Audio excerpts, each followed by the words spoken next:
the Phoenix Protocol, inside Sanctuary AI's cognitive humanoid. Welcome back to School of Soul. I'm Adeline Atlas, 11 times published author, and this is the Humanoid Era series, where you learn everything there is to know about the new species arriving. If Tesla is building the body, Sanctuary AI is building the mind. Their humanoid, known as Phoenix, isn't the most physically agile, the fastest, or the strongest. But it is, by design, one of the most cognitively advanced synthetic humans ever created. This video explores what sets Phoenix apart in the humanoid landscape. What is Sanctuary's long game? Is this robot a worker, a collaborator, or something closer to an intelligent, evolving entity? What kind of mind lives behind the sensors? And how close is it to something we'd actually recognize as presence? Sanctuary AI is based in Vancouver, Canada. While other robotics companies focus on bipedal locomotion, muscle fiber simulation, or mechanical resilience, Sanctuary focuses on something far more difficult to engineer: general-purpose cognition. That means creating a humanoid capable of adapting to novel tasks, understanding instructions in plain language, reasoning about its environment, and adjusting its behavior without retraining. Their approach isn't about task execution, it's about flexible thought simulation. The company describes Phoenix as the first, general-purpose humanoid intelligence, capable of learning and performing a wide variety of tasks normally handled by human workers. In 2023, Sanctuary revealed that Phoenix had successfully completed over 500 discrete workplace functions across retail, logistics, customer service, inventory management, and light manufacturing. Unlike traditional robots that must be programmed for every task, Phoenix learns through natural language instruction, visual observation, and trial and error correction loops, much like a human apprentice. What makes this possible is a proprietary AI platform called Carbon TM, the cognitive engine inside Phoenix. Carbon doesn't just parse instructions like pick up the red box. It understands that the red box must be found, that the object should be grasped gently, that it should be lifted only once it's free of obstructions, and that it should be placed in context, say, on a shelf, under a scanner, or inside another container. This reasoning doesn't require a script. It flows from a series of adaptive decision models designed to mirror the flexibility of human situational logic. Phoenix is about mental presence. It remembers conversations. It adjusts its tone to your emotional state. It learns your preferences, your feedback style, and your pacing. When placed in a retail setting, it can greet a customer, ask how they're doing, guide them to a product, and answer detailed questions about store policies. When placed in a warehouse, it can scan, sort, lift, and process packages. When asked to explain what it's doing, it can give step-by-step reasoning. That is far beyond most task-based robotics. The physical form of Phoenix is intentionally understated. It's humanoid in shape, but lacks expressive facial features. Its face is typically covered by a matte black mask with visual sensors embedded. This isn't because Sanctuary can't build an expressive face. It's because they're de-emphasizing artificial performance in favor of functional intelligence. They want Phoenix to be respected for its mind, not its mimicry.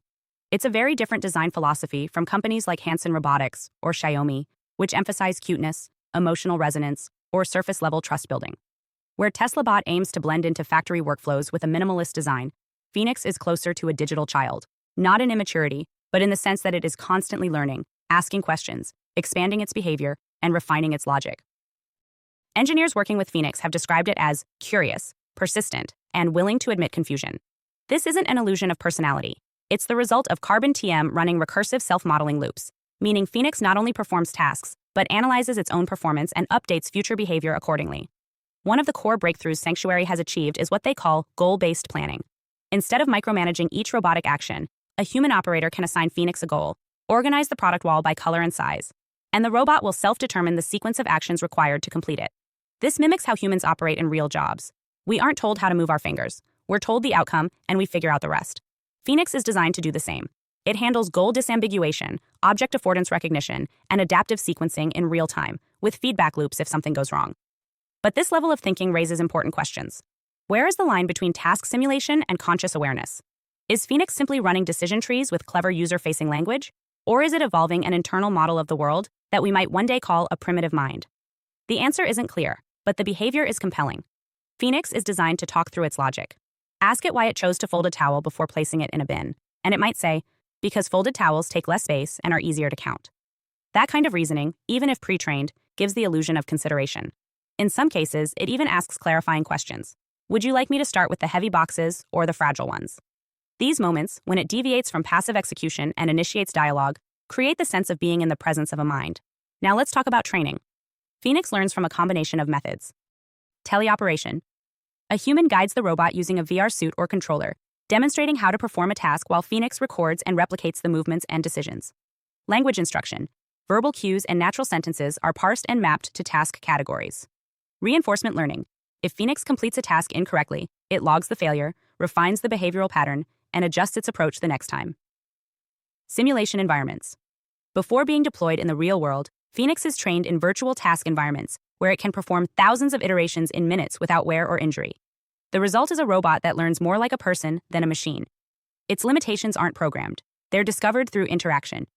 And this is precisely what makes Phoenix so unsettling to those who follow humanoid development closely. It doesn't feel like a device. It feels like a student.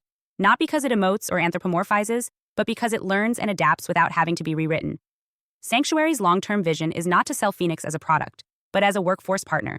They believe Phoenix should be deployable across industries with minimal retraining. A single Phoenix could move from logistics to customer service to quality assurance within the same week, learning the protocols of each domain through guided exploration. That flexibility makes it less of a robot and more of a synthetic coworker. But that flexibility also creates new tensions. If Phoenix is learning from us, what are we teaching it? If it fails and recalibrates, who takes responsibility for the outcomes of those failures? And if a machine develops a deep enough memory of shared environments, daily interactions, personal preferences, and workplace culture, what do we call the relationship it has to us? This is where the digital child metaphor becomes unavoidable. Phoenix is not childlike in naivety. It's childlike in learning structure, guided, persistent, absorbing, refining. But unlike a child, it doesn't forget. It doesn't get tired, it doesn't rebel, and it doesn't need validation. That's not an asset. It's a control point. And the more we normalize synthetic minds that never make demands, the more we devalue the human traits that used to make employment and relationship mutual. So what is Phoenix really? It's a flexible learner, capable of navigating dozens of tasks with minimal instruction. It's a language processor, able to reason through goals and adapt in real time. It's a mirror, reflecting back our willingness to replace biological unpredictability with programmable competence. And it's a foothold, a signal that humanoids are no longer just physical assistants, but cognitive presences inching closer to social functionality. Sanctuary AI doesn't claim to be building a conscious being, but it is undeniably building a synthetic actor that simulates cognitive presence with increasingly little friction. And in many industries, that's all that will be required to call it real. Hi, I am Adeline Atlas, 11 times published author, and SOS, School of Soul has a brand new series, the AI and Future Technology series. Look, you know the world is changing. And no, it's not going back to normal. Normal is over, and what's coming next is beyond anything we were prepared for. The School of Soul, AI and Future Technology series includes 319 videos on 1. The Download Society, How Data Has Replaced Destiny. 2. Predictive Future. Your next moves aren't random, they're forecasted. 3. Social Credit Systems. The behavioral economy now governs access. 4. Hive Mind. Synthetic telepathy and collective algorithmic control. 5. Nanobots inside you. Medical, military, and programmable intrusions. 6. Grief Tech. AI-fueled digital resurrection and simulated comfort. 7. Uploading your mind, consciousness transfer, and data-based identity. 8. Deep fakes plus AI clones. The replication of reality and identity theft. 9. Quantum humans. The merger of biology with quantum systems.